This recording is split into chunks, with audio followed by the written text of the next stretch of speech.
Nicolás Maduro. A gente tem o Brasil aí com atenção no processo eleitoral, pedindo detalhadamente as informações que dão conta dessa vitória de Nicolás Maduro na Venezuela, acompanhado inclusive por outros países, como a Colômbia aqui na América do Sul. Então, vamos conversar já com o Fernando Horta um pouquinho sobre tudo isso, sobre essa nova ordem mundial, inclusive que fica muito clara nessa eleição venezuelana neste momento. Fernando, tudo bem com você? Tudo bom, Thalita? Comigo tudo tranquilo, aproveitando aí um invernozinho aqui em Brasília, e muito preocupado, porque, veja, os diplomatas podem fazer como a diplomacia brasileira fez, de saudar o processo na Venezuela, da sua calma, mas se não se comprometer em reconhecer o resultado. Os jornalistas podem fazer como você está fazendo aqui brilhantemente, dando a notícia, dizendo, não, tá tudo bem, mas o analista, Thalita, o analista ele tem que resolver a bronca ali. Então, eu sei que daqui a pouco você vai vir com um problemão e a gente que está aqui desse lado vai ter que dizer alguma coisa e não tem como fugir. Então, vamos lá. Vamos lá, quero te ouvir. O que você está achando desse processo, dessa vitória? A gente já suspeitava, a gente tinha quase certeza que isso aconteceria, não, Fernando? Que essa vitória de alguma forma seria questionada, que essa vitória poderia vir e muito provavelmente ela viria e seria questionada de alguma forma, de várias formas, inclusive. Como que você está vendo a vitória de Nicolás Maduro nesse momento? Então, Thalita, primeiro assim, obviamente seria uma eleição que seria questionada por qualquer um dos dois lados, né? No Brasil, nós vivemos um período, vamos dizer assim, controverso disso tudo, que é de 2013 a 2023, vamos botar ali, 2022, são 10 anos desde o golpe contra, né, começa ali com as manifestações de junho, e depois o golpe contra Dilma, termina com a eleição e a posse do presidente Lula. Nós vivemos 10 anos nesse processo e nós já tivemos 2 eleições questionadas de forma muito segura. A de 2018 questionada pelo nosso lado, porque obviamente eliminaram o presidente Luiz Inácio Lula da Silva da corrida de forma completamente ilegítima, e a de 2022 deslegitimada aí pelo lado bolsonarista, que não acredita em urnas eletrônicas ou absolutamente nada disso. Então, você imagina transportar isso para a Venezuela, que vive mais de 30 anos, vamos dizer assim, nesse processo de conflagração. Então, era óbvio que essa situação ia acontecer. Bom, se você sabe que essa situação vai acontecer, qual seria o caminho? O caminho seria Nicolás Maduro ter dado todas as condições para que vamos dizer assim, essas dúvidas, essas inconsistências, inclusive a má vontade internacional contra o sistema eleitoral venezuelano pudessem ser sanadas, né? Então, isso significaria, de alguma maneira, não apertar tanto as instituições contra as oposições, né? Permitir observadores internacionais, não desconvidar pessoas em cima da hora e, principalmente, não proclamar imediatamente o resultado nem um dia, né? 12 horas depois do resultado ter sido lançado. Tudo isso pode ser bobagem? Pode ser que o resultado seja perfeitamente rígido, e acho que Nicolás Maduro e o chavismo na Venezuela têm condições sim de vencer qualquer eleição, não se duvide disso, mas é como diz aí o ditado, não basta você ser honesto. Quando a gente trabalha na questão da democracia, a gente também precisa parecer que está sendo honesto, né? E aí a importância que o presidente Lula vinha dando há muito tempo para esses passos com calma, para que não se assodasse, por exemplo, os documentos, a inscrição, a validação dos candidatos opositores, para que se permitisse que observadores internacionais pudessem participar amplamente do processo, né? E principalmente para que, e agora, saiu ontem, inclusive, a manifestação do Brasil pedindo os dados abertos da votação, né? Porque o Conselho Nacional Eleitoral da Venezuela, que é o equivalente ao nosso TSE aqui, ele apresentou o resultado final com 80 e poucos % das urnas, né, resolvidas. Mas ele não apresentou os resultados abertos, ou seja, quanto deu em cada uma das regiões da Venezuela. Isso muda muita coisa? Não necessariamente. Os dados abertos, o que eles oferecem é uma maior capacidade que nós temos de avaliar a correção do processo, porque ele tem mais pontos de contato com a realidade, né?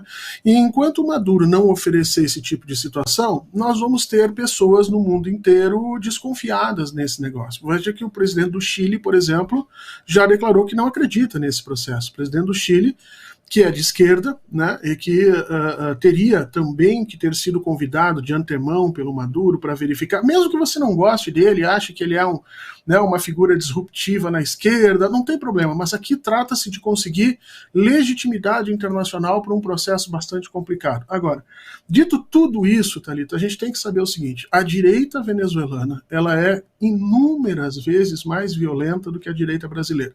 E a direita brasileira tentou explodir um aeroporto no ano passado. Vamos lembrar, as pessoas meio que colocaram isso, né, mas nós tivemos a tentativa de explosão do aeroporto aqui de Brasília. Né? Então, não se iludam as pessoas, ainda que aqueles que não gostam de Nicolás Maduro, ou que entendem que ele está passando um pouco dos limites.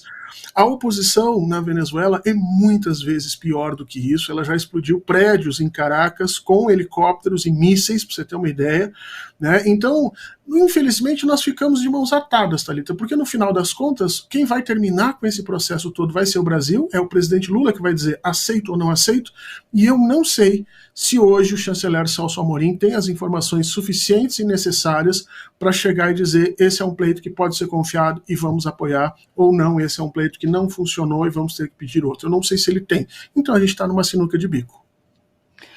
O Fernando, nesse momento, inclusive, é hora de dar um passo atrás na análise para pensar, além desses questionamentos, para além desses questionamentos que são feitos agora em relação ao processo eleitoral, na geopolítica mundial e como a Venezuela, de repente, está sendo usada para conflitos, para essa briga geopolítica que existe no mundo, porque a gente tem Estados Unidos ali e Europa, Estados Unidos que têm interesses na Venezuela, a gente já viu, inclusive chegou a aceitar aquele autoproclamado presidente venezuelano, né, o Guaidó, no passado, e a gente tem, por outro lado, esses outros países, né, que compõem, inclusive, os BRICS, né, a gente tem a Rússia, a China alinhados, talvez, assim, muito prontamente com a Venezuela, o Brasil está tendo mais cuidado em lidar com essa situação, mas isso tudo faz parte aí de uma disputa geopolítica também? Faz sim, Thalita, e é importante você ter tocado nesse assunto, porque, olha só, todos os analistas geopolíticos estão informando, estão dizendo que nós estamos muito mais próximos de uma guerra de caráter mundial nesse momento do que estávamos há 20, 30 anos atrás, ou mesmo do que estivemos na maior parte do período da Guerra Fria, né? Em caso de você ter uma guerra nesse sentido, um confronto entre Ocidente e Oriente, dois países serão imediatamente invadidos pelos Estados Unidos, Venezuela e Brasil. A Venezuela e o Brasil são os dois primeiros países que os norte-americanos, em caso de um confronto mundial, vão invadir. Não sei se invadir de forma militar ou se invadir de forma diplomática e econômica, mas vão invadir. Por quê? Porque esses dois países detêm as maiores reservas de petróleo do Ocidente. Petróleo que se torna necessário quando você tem uma máquina de guerra como a norte-americana que usa petróleo de uma forma absurda. Qualquer analista de geopolítica vai te dizer que se você quiser vencer uma guerra contra os Estados Unidos, você precisa tirar o petróleo deles. Eles têm enormes quantidades de petróleo no Alasca, mas eles vão preferir usar as dos outros países do que necessariamente as suas, até por uma questão de segurança nacional. Então, a Venezuela e o Brasil são áreas sensíveis, o pré-sal brasileiro e, obviamente, a Venezuela como país. Nesse momento, os Estados Unidos estão privados dessas duas fontes geopolíticas por conta das posições soberanas, tanto de Brasil quanto de Venezuela. Portanto, no grande tabuleiro mundial, é óbvio que os Estados Unidos vão pressionar esses dois países para terem ali presidentes dóceis aos seus espaços. Por quê? No caso do início de um confronto, basta que você acerte um acordo aqui e acolá, preço de dólar, pagamento com moeda impressa, não tem maiores problemas. Isso não quer dizer necessariamente que tudo o que acontece na Venezuela ou no Brasil tenha a ver com a questão norte-americana, mas é um ponto que a gente tem que colocar adiante, e que a Rússia fez questão de lembrar ontem. Acho que foi ontem, Vladimir Putin deu um discurso dizendo que a América Latina não pode se dobrar aos Estados Unidos. E aí, de novo, é o tabuleiro geopolítico. O Putin não está preocupado com a independência da América Latina ou com a soberania dos seus estados. Esse momento onde você tinha uma nação que se preocupava com o desenvolvimento das outras era o momento da Guerra Fria, a União Soviética fazia isso. Hoje não é a mesma coisa. O que o Putin realmente está preocupado é em impor aos norte-americanos o maior custo possível para que ele tenha acesso aos espectros de energia e de matérias-primas que ele precisa para manter a sua arma de guerra, o seu conjunto de guerra funcionando. E, portanto, o Putin joga com essa situação. Agora, afora essas questões geopolíticas que a gente sabe que tem impacto extremamente importante, especialmente na Venezuela, vamos lembrar que o Chávez já teve preso uma vez por golpe, depois se tentou um golpe de novo, o Maduro sofreu 2 ou 3 tentativas de assassinato, uma inclusive filmada via drones e tudo mais. A gente sabe que isso acontece, mas isso não pode ser desculpa para que o Maduro faça um processo eleitoral sem transparência e sem confiabilidade. Por quê, Thalita? Por que eu digo isso? Porque esse processo vai estourar em 2026 na nossa eleição. A gente não pode achar que é simplesmente banal a gente hoje dizer estou com Maduro e ponto final. Se o presidente Lula hoje vier a público e disser estou com Maduro e ponto final e aparecerem evidências efetivas de que houve algum tipo de problema na eleição, não precisa nem ser fraude, pode ser um tipo de problema que questione. Por exemplo, todos os migrantes venezuelanos que estão pelo mundo não puderam votar. Na Argentina nós temos 220 mil venezuelanos e só 2.900 tiveram condições de votar.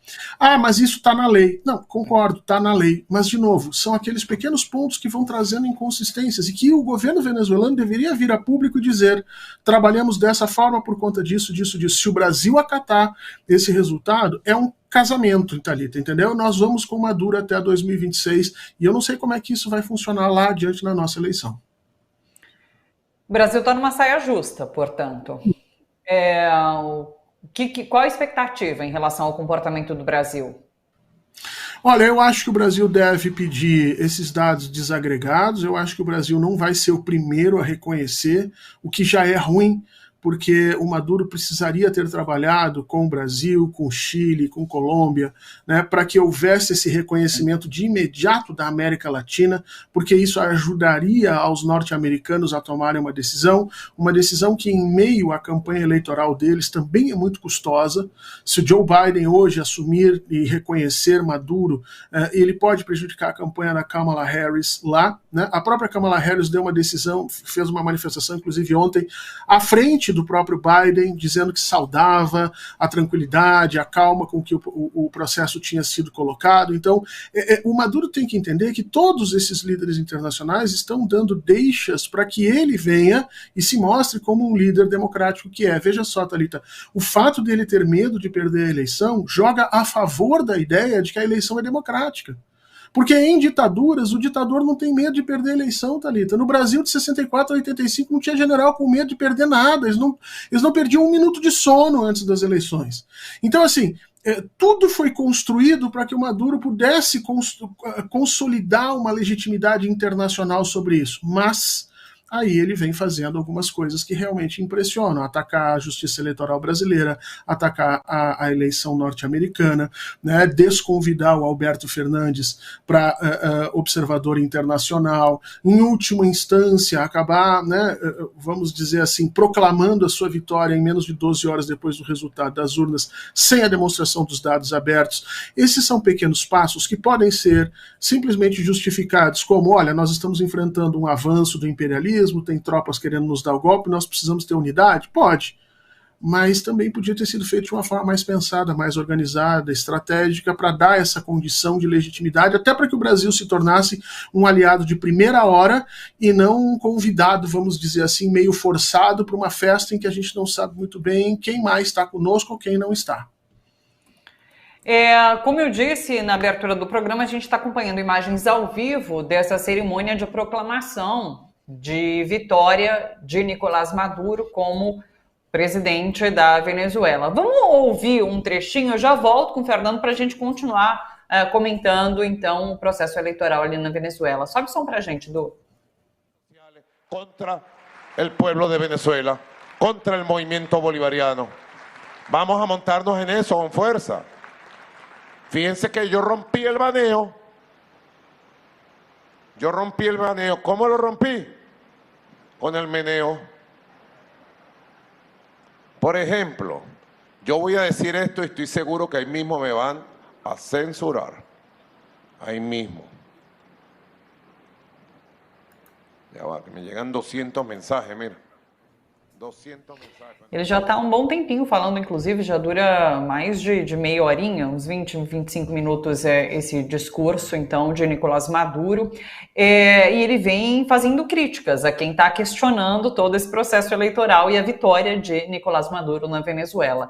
Eu queria comentar com você, você citou sobre os argentinos, os venezuelanos, na verdade, que moram na Argentina e não puderam votar, e ontem a gente teve, inclusive, uma tentativa de invasão da embaixada venezuelana em Buenos Aires, e foi uma invasão incitada, inclusive, pelo governo de Javier Milei. Javier Milei, que, inclusive, nesse momento, capitaneia aí, pelo menos na América do Sul, esse movimento crítico ao processo eleitoral na Venezuela. A gente tem o VTzinho, inclusive, com imagens, uma reportagenzinha com imagens dessas pessoas que tentaram, cercaram o consulado venezuelano em Buenos Aires. Vamos rodar, roda pra gente.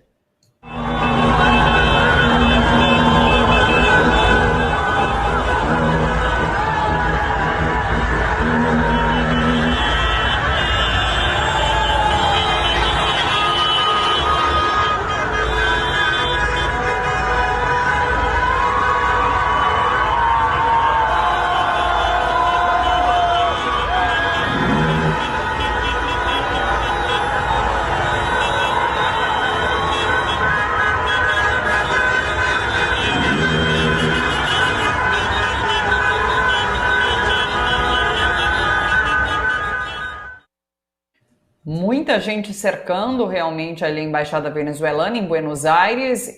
A Venezuela, inclusive, chegou a emitir uma nota preocupada com a segurança da embaixadora venezuelana ali na Argentina. Como que você vê, então, essa extrema-direita que aproveita também esse momento para criticar a Venezuela?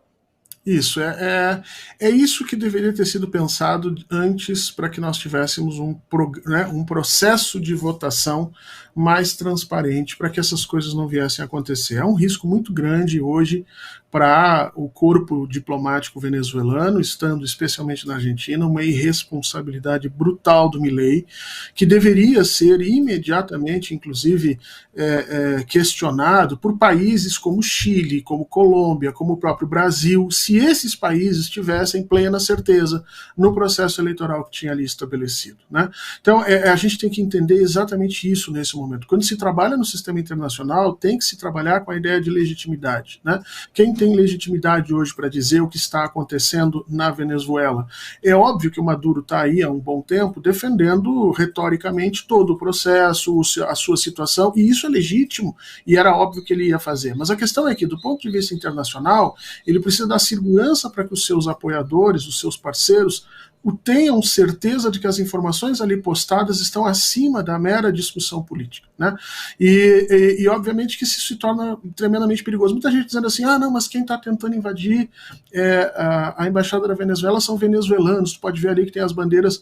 É óbvio que os venezuelanos que estão na Argentina são aqueles que estão descontentes com o governo da Venezuela, porque os que não estão dentro da Venezuela. Então é óbvio que essa manifestação lá fora ia ser majoritariamente contra o Maduro. E até por isso também que o próprio Maduro não facilitou o voto de todas essas pessoas. Você entende, Thalita? As coisas começam a se explicar, mas é correto eu não facilitar o voto de 220 mil venezuelanos que moram na Argentina, simplesmente porque ali se tornou, né, uma meca da extrema-direita? Do ponto de vista da disputa política, até pode ser, do ponto de vista da disputa eleitoral, do sentido de democracia, da condição que nós construímos no século XX, esse não é o melhor caminho para se conseguir esse resultado. Então eu acho que agora nós temos um problemão sério, e quem está no centro desse problema todo se chama Celso Amorim. Eu acho que a manifestação de Celso Amorim é que vai dar condição para que haja um reconhecimento na América Latina sobre a eleição de Maduro, ou vai dar origem a uma série de outras discussões. E a pergunta que eu tenho é, será que ele tem informações suficientes para fazer isso? Será que o Brasil entregou a Celso Amorim a condição dele fazer esse enorme papel de mediação? Ou será que a gente vai fazer isso meio no escuro? E aí é que vem o problema. Fernando, há um segmento aí da esquerda, né, parte da esquerda, que faz essa defesa de Nicolás Maduro, da vitória dele e da vitória do bolivarianismo ali na Venezuela, a qualquer custo. Porque, do outro lado, a gente tem uma extrema-direita armada, com armas, inclusive, antiéticas, né? E que, inclusive, detém os meios de comunicação e fazem uma campanha, antiética e muitas vezes forjada em muita mentira. Como que você vê isso? Como você vê essa disputa que se dá? Porque é um projeto ali, né, na Venezuela, que é muito caro para a parte da esquerda. E é uma disputa difícil que se faz realmente com esse campo da extrema-direita que vem se fortalecendo no mundo, né? Como que você vê essa disputa? Eu vejo isso com muita tranquilidade, Thalita, porque eu estudei em detalhe a Guerra Fria. Durante a Guerra Fria se fazia isso, né? Se apoiou totum, praticamente toda a esquerda mundial apoiou tudo o que foi feito do período stalinista, apoiou tudo o que foi feito no período do Khrushchev, apoiou tudo o que foi feito no período Brezhnev, mesmo com os documentos saindo e nós tendo uma certa, vamos dizer assim, um certo desconforto com as coisas que foram aparecendo, ainda assim uma parte da esquerda julgava que era melhor abraçar esse desconforto, porque havia uma disputa imperialista de maior monta, do que necessariamente iniciar processos críticos, e a esquerda foi se rachando e se pulverizando. Dentro da União Soviética você tinha pessoas que queriam transformação, queriam mudança, que não concordavam com o mesmo que estava acontecendo lá dentro, e a gente tem que respeitar todas essas posições. Eu sou muito crítico, acho que o chavismo ganhou essa eleição, se você me perguntasse, acho que eles ganharam a eleição, né? Mas não interessa o que eu acho, ou o que você acha, ou quem apoia o Maduro acha, quem é contra acha, interessa o que a gente pode convencer aos outros a partir de um processo de criação de legitimidade internacional que não é fácil, não é simples. Veja, aqueles que discordam do resultado que o Maduro apresentou, discordariam desse resultado de qualquer forma. Ele sendo transparente, não sendo transparente, com 650 observadores internacionais ou com absolutamente nenhum. Porque parte já é da luta política discordar do resultado. Mas nós não estamos trabalhando com essa gente. Nós temos é que entender aqueles que estão ainda em processo de convencimento. Esses que estão em processo de convencimento precisam de uma melhor informação, que é o que o Brasil está pedindo, né?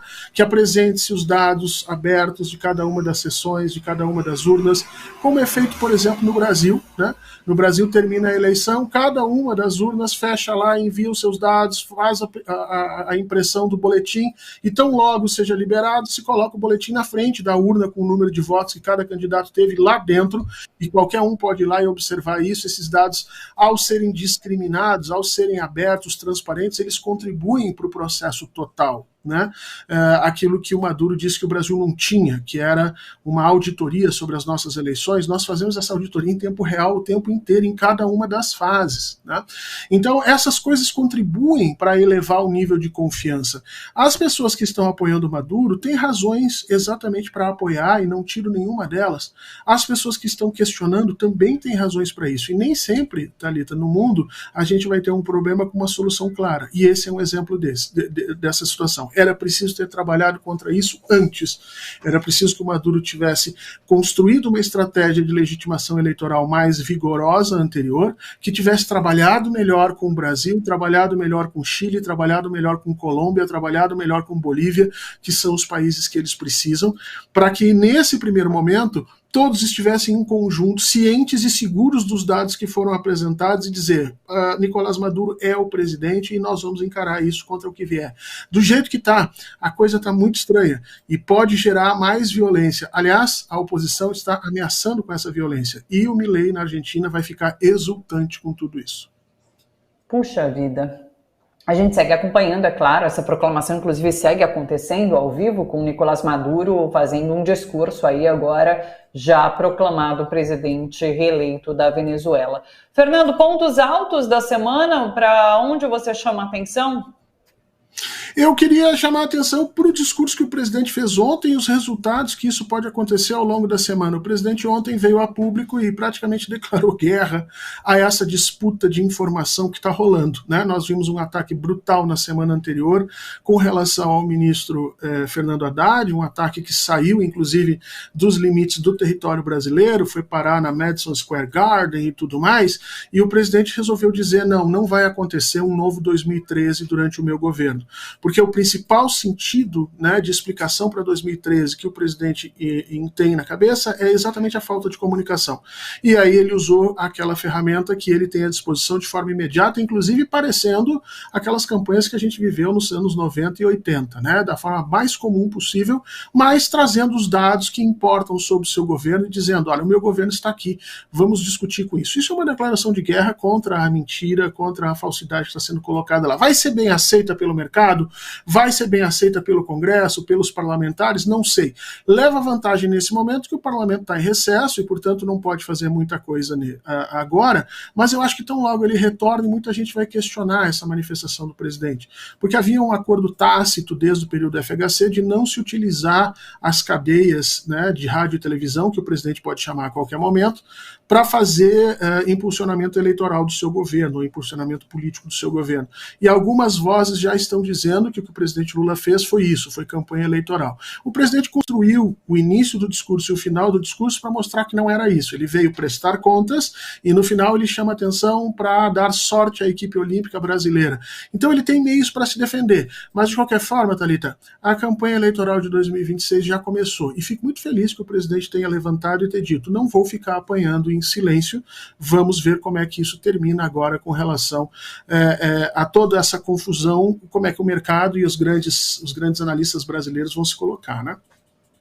Foi bem interessante, realmente, o discurso que ele fez. A gente já comentou aqui que quando ele decide falar e usar meio de comunicação para isso, ele se sai muito bem, e dessa vez foi bem interessante a fala que ele fez, crítica, ali com um tom crítico ao governo passado e pontuando tudo que vem sendo feito. É isso, é um balanço, uma prestação de contas para a população, mas tem já gente questionando, o próprio PSDB está questionando e diz que vai à justiça por conta disso que você comenta agora, né? Olimpíadas, está acompanhando?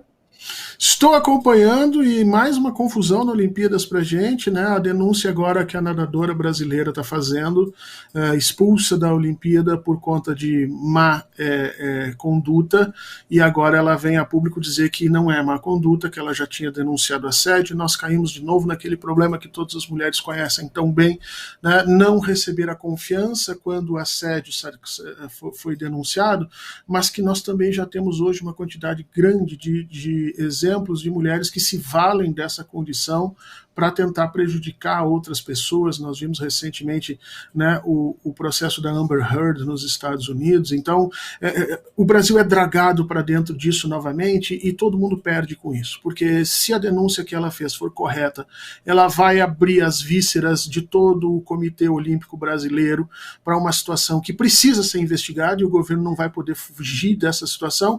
E se isso for mentira, ela vai ter jogado fora da vida dela a sua carreira, a sua condição, e todas as mulheres saem perdendo, sabe, Thalita?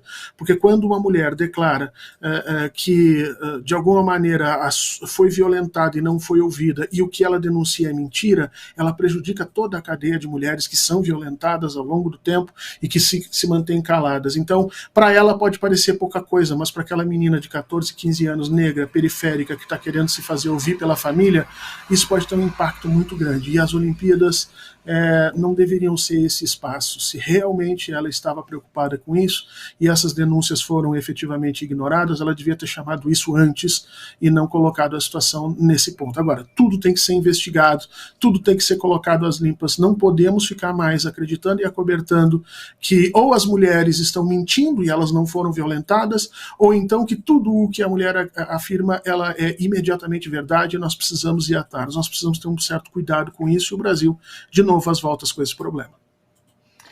É verdade. Que bom que seja uma atenção para isso. A gente vai seguir acompanhando aqui.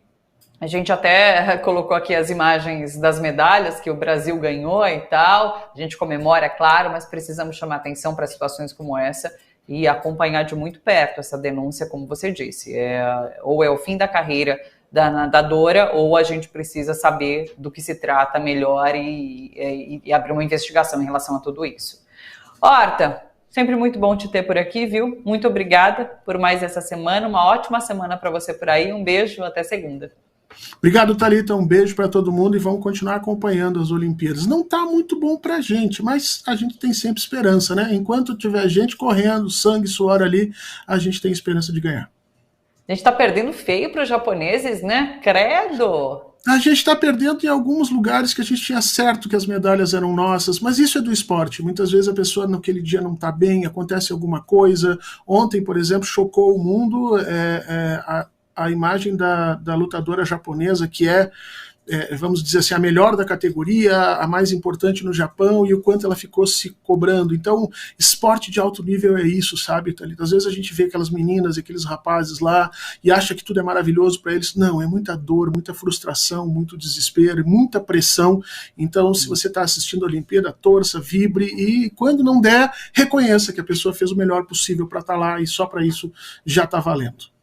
É isso aí, aplaudir os nossos atletas com medalha ou sem medalha. 91% detentores de bolsa atleta, portanto, se nós tivéssemos tido nos últimos 10 anos a continuidade desse programa, né, essa Olimpíada certamente teria sido melhor, e acho que o presidente Lula também tem que trabalhar com isso. A campanha de informação tem que mostrar: esporte é da base até acima investimento.